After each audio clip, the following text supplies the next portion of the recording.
The Minister for Housing, Patrice Vergriete, announced that additional credits of €120 million will be committed to strengthen the emergency accommodation system, while France is experiencing an episode of intense cold. This new envelope corresponds to 10,000 additional places, but we do not want to get into the game of space because it would almost be more in our interest to try to shorten the delays in emergency accommodation, added Vergriete. The goal is not only to create places, but to prevent people from entering emergency accommodation and to get them out more quickly, said the minister, who was visiting a centre-day centre in the 15th arrondissement of Paris. The envelope will be used to respond to urgent needs, in particular to accommodate women and children on the street, estimated at 3,000 according to Emmaus, but also to in-depth reform the emergency accommodation system. This involves, according to the minister, better coordination with local authorities, but also by ensuring that the fewest people can enter emergency accommodation by preventing evictions.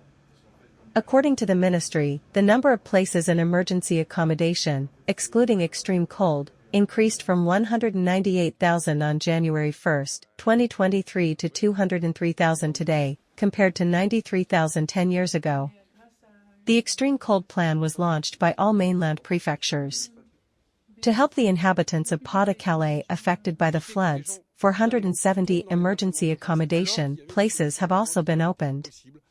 Since 2017, 440,000 people on the street have also found housing, thanks to the Housing First plan, indicated the minister, also recalling the 500 additional staff for social monitoring 115, marauding, reception of day announced in November. It is the role of a government to show solidarity to keep the commitment of the President of the Republic, namely unconditional accommodation whatever its origin, whatever its profile, whatever their situation, added the minister in reference to the access condition introduced by the immigration law of not being subject to an obligation to leave the territory. Patrice Vergriete, once announced to be leaving, clarified on this subject that he did not threaten to resign but had expressed his opinion on a text which is not a government text.